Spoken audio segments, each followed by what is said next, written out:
Hello everyone, I'm Nicholas, the newest member of Good Luck High Five. It's going to be my pleasure in the next few weeks to introduce you to some of my favorite new board games, and today we're taking a look at Railroad Rivals from Forbidden Games. This is a game I first saw at Gen Con 2018, and I cannot stop playing it since then. It combines three of my favorite game mechanics. It's got drafting, auction, and a stock market, and it wraps it all up in a nifty little historical railroad experience. The game of up to 5 players plays pretty quick at about an hour or so. It packs a ton of game into a quick little package. So let's open it up and see what's inside. All right, so let's unbox Railroad Rivals. This is the premium edition of the game. It has real wooden tiles and some additional components, which I'll get to as soon as we open it up. But you may notice that it's a little bit different from your copy if you have the regular copy. This is your rule book. It's pretty thin and has some really nice laid out instructions and visual guides to kind of help you walk through how to play, how to set up, what a turn looks like, so that's super helpful. This score tracker is one of my favorite components about the game. It actually lays out a score for the game on an actual railroad while simultaneously keeping track of the stocks of each of the railroads on the bottom half. One of the things you'll notice is this really nicely stitched Railroad Rivals bag, which is going to hold all of the wooden cubes used in the goods delivery section of the game. Some interesting things that I noted about these wooden cubes right away. My copy of the game only had 10 of these brown wooden cubes. It's supposed to have 16. When I contacted customer support, the very first email I got back just asked me for an address to send the replacement cubes for. Didn't ask me where I bought it, how I got it, anything like that. So it's a really, really nice customer service feature of Forbidden Games, and they are to be applauded. I didn't identify myself as a reviewer or anything in the first email. That's just how they treat every customer, and in fact, how every customer should be treated. One thing to note is that the replacement cubes that they sent me don't quite match the original. You'll notice they're just slightly off from the brown color of the original cubes. That's okay in this game, since all you have to do is distinguish between brown, black, yellow, and silver, and you are blind drawing out of this bag, so it's not as big of a deal as it might be in other games. The other thing I will say about these cubes is 1 or 2 of my cubes did get a little shaved. You'll notice this particular cube isn't quite cube-ish as it should be. Again, you are blind drawing out of the bag, so unless you're really massaging every cube as you pull it out, you won't notice that that's a problem. Each of the 5 players is going to be denoted by a character tile here, and I happen to flip all of these over onto their feminine sides. They do have a masculine and a feminine for every color, which is a really nice way to just give you guys some options when you're playing to decide what particular color or even character you want to play. It's a really nice feature, and more games should do it. So again, more kudos to Forbidden Games for including that option in the character selection choices. Here is going to be the first thing you're going to notice about the wooden version, but again, the regular version is going to have cardboard instead of wood. This particular copy has wooden stock trackers for each of the individual railroads. The thing you're going to notice is that as I lay these out next to the board, which is where they're going to start the game, they're a little difficult to distinguish from each other. They're using historically accurate logos for each one of the railroads here, and while that's really, really cool from a board gaming perspective, from a new player standpoint, it does become a little bit difficult to distinguish which railroad is which. After a time, it's going to be a lot easier, so you get a few games under your belt, it's going to be a lot easier to distinguish which one is PRR from ATSF from B&O, so I wouldn't worry about it too badly. For newer players though, it's going to be a little bit awkward to start out with, but really it's only a matter of a couple seconds that it's going to take to distinguish visually which is which, so it's really not that big of a deal, and I think adds more to the game than it takes away. Again, we have wooden railroad, these are locomotive pieces, 1 color per player. We've got blue, silver, yellow, and black.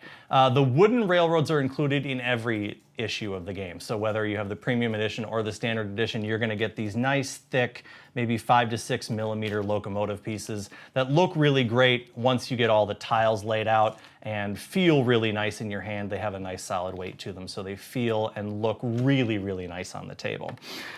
The final piece of setup and of the game are these city tiles and the stock tiles. Again, mine are in wood, yours are going to be in cardboard if you didn't get the premium edition, but they're double-sided, city and stock, so that you can tell which is which on the board.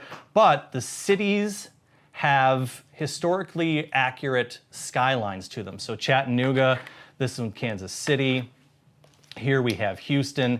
These are all what the cities looked like at the time, which is a really, really nice way to kind of bring in more of that historical component to it. The values on the tiles are relevant. That's how many goods you're going to draw out of the bag when you place that tile. And I'm going to go through exactly how a turn works in a little bit. But just so you know, the values on the corners of the tile are relevant. The higher the value, the better that tile is going to be. The stocks are once again bringing in that historically accurate logo, and these are going to be used to move the stock values up and keep track of which player earns which stock. You're going to be drafting these, so let's explain exactly how a turn works as soon as I get this set up. All right, through the magic of editing, this game is now completely ready and set up for a 3-player game. We've randomly assigned turn order, which is how it's supposed to work. You get blue, yellow, and red in that order. And again, turn order is very important in this game. So much so that one of the very first things you're going to do in every turn is auction for that first player position.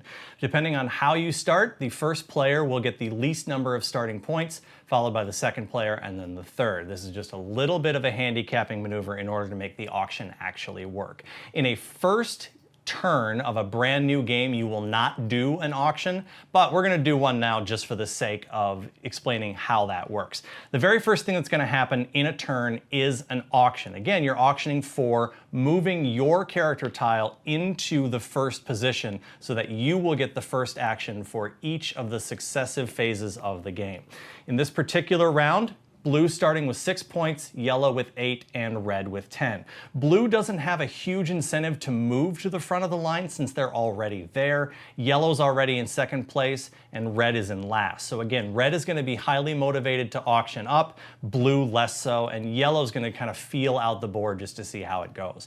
Again, you're going to start with the player in third position for the auction. Red's going to bid 1 point. You're bidding your actual end game points to see who's going to get to go into that first position. So it's pretty important to correctly gauge exactly what is on the board. So before the auction takes place, you're going to take these stock tiles and city tiles and lay one out for every player in the game. So in a 3-player game, you'll have 1 city and 1 stock for every player, meaning that you're going to have 3 total. This is going to be what you're auctioning for. Who gets first pick during the draft sequence? Let's say red bids 1, it would then move to yellow, yellow bids 2, blue passes. As soon as you pass, you no longer get to come back into the auction. So once blue has decided they're going to pass because they don't want to get stuck with 3 points, losing right away, it's going to move back to red, red bids 3, and yellow passes. So red is going to take their locomotive on the score tracker from 10 down to 7, and then move their tile into the first position, meaning they get the first one to act. Now you're going to be building sort of the tile laying aspect of this game is going to be building off of the existing tableau that already exists in the center of the table. So the first player to lay a tile, which in this case is going to be red, is going to want to make sure that they have a tile that matches one of these 4 railroads on the edge of the board. Everybody gets 2 tiles at the beginning of the game, so red's going to have the option of Salt Lake or Richmond that they already have. So they can prioritize, do they want to draw a city first? These are not particularly great, or a stock first. There's no stock value currently on the board, so they're going to pass on drafting a stock right away since there's no real value to it. They're going to grab a city, And to match up CBQ and NP, which they don't currently have, they're going to take Seattle as their city tile. Once they've gotten that, they're going to pass the draft back to Blue. Blue has Mobile and Los Angeles. So with ATSF here and no other IC options, so they can match up to ATSF. They also don't want to grab a stock right away since there's no value. They're going to take Portland.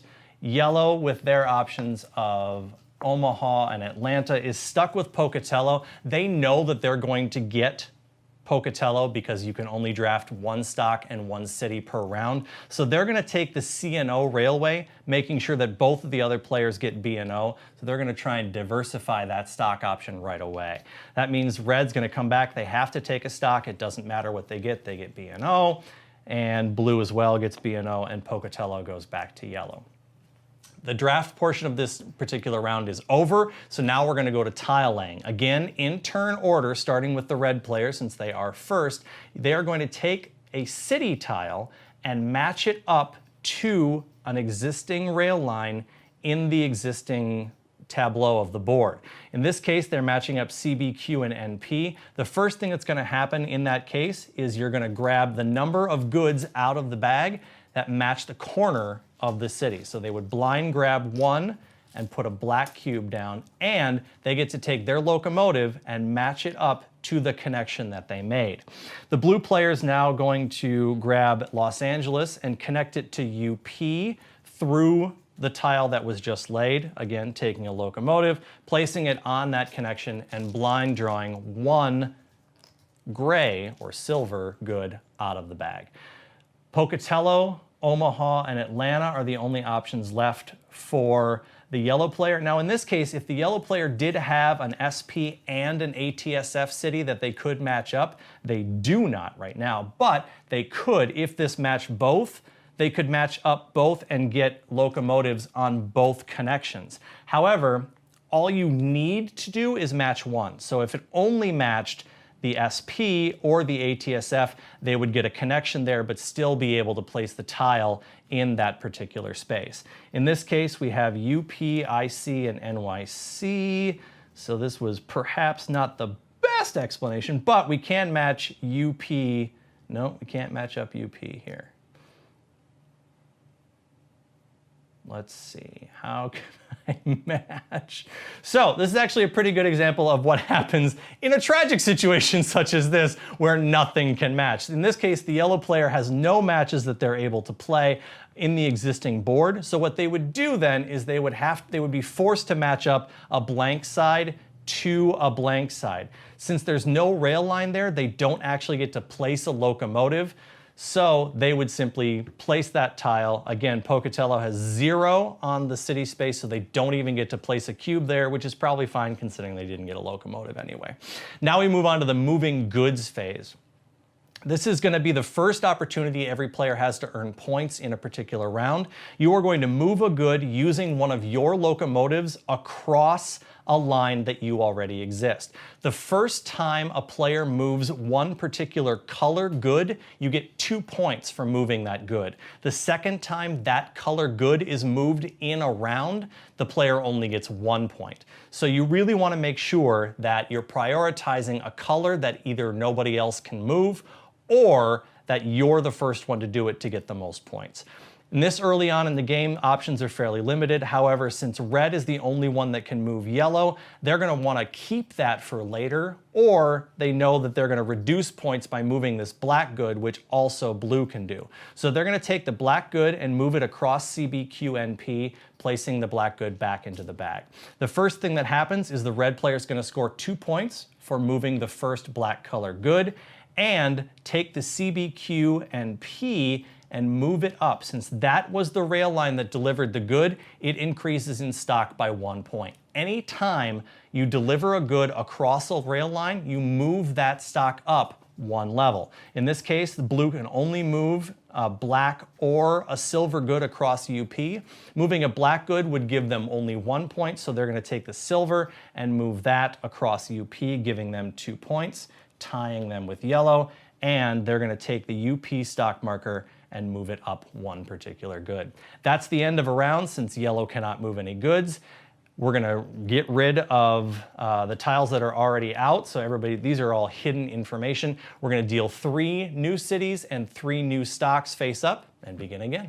So Game of Railroad Rivals is going to continue like that round after round until the stack of city tiles is completely empty, which will happen because there are fewer city tiles than there are stock tiles. At that point, you stop drafting city tiles and instead your draft is going to be completely made up of stock tiles. So in a 3-player game, instead of 3 city tiles and 3 stock tiles, you're going to have 6 stock tiles to draft from.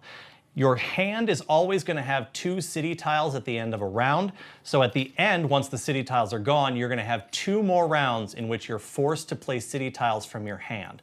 The last round of the game is when everybody places their final city tile into the tableau correctly.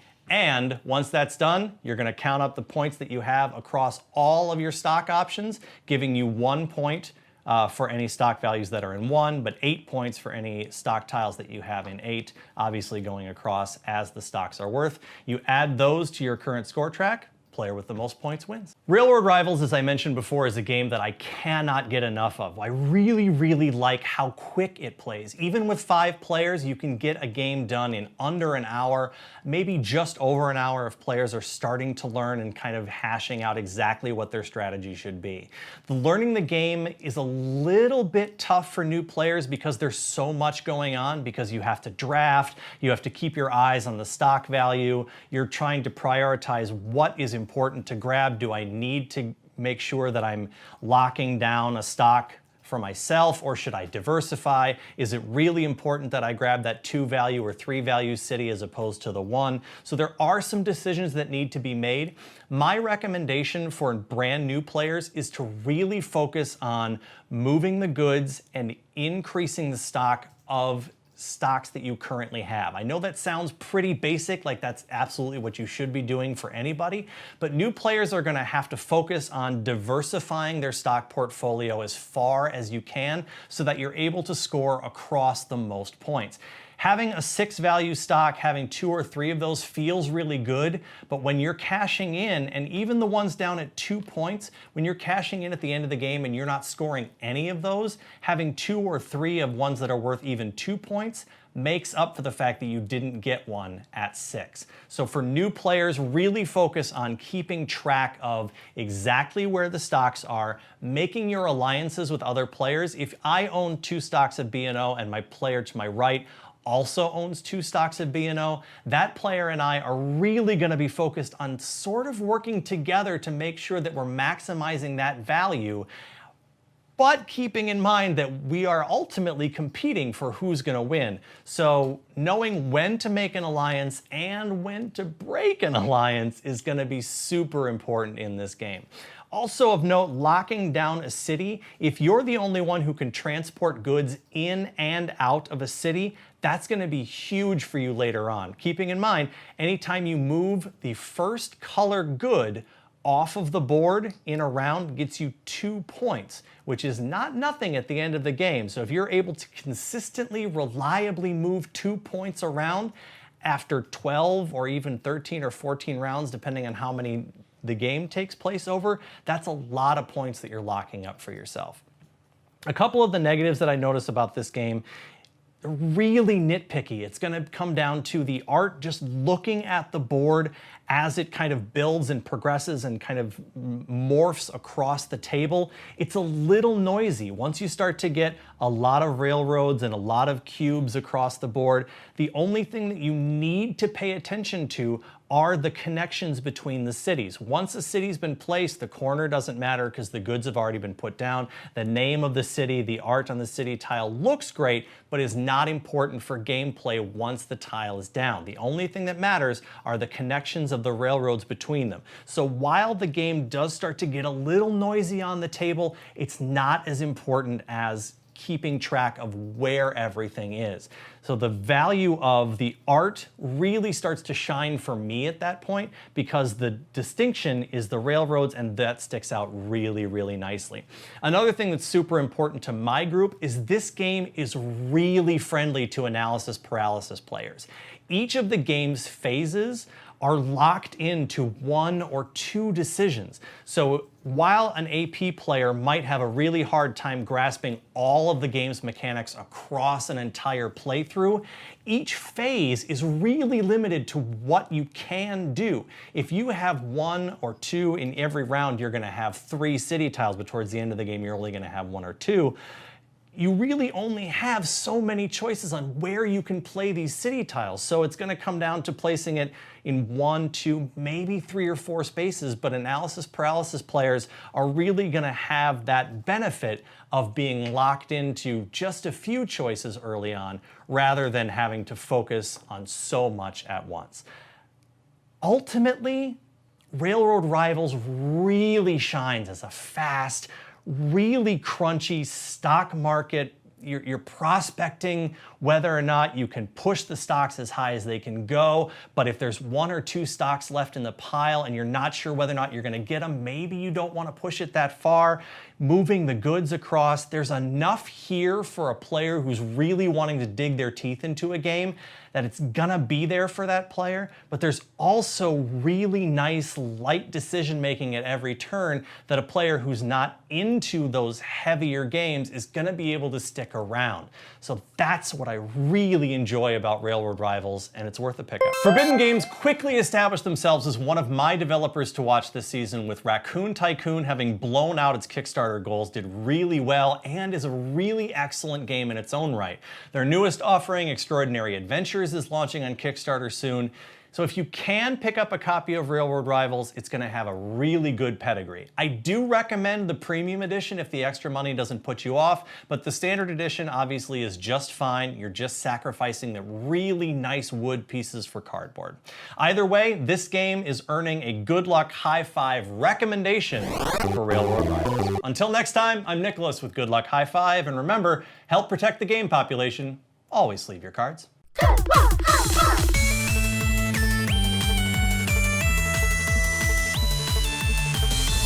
Hey everyone, if you enjoyed that video, please hit that sub button and check out all of our other offerings at goodluckhighfive.com. And please consider becoming a patron of the channel at patreon.com/GLHFmagic and help us keep making reviews, videos, and podcasts for as little as $5 a month. We're also always looking for new games to review, so if you make games or you know a company who does and wants to have their game reviewed on Good Luck High Five, please reach out to us at glhf@goodluckhighfive.com and we'd be happy to take a look.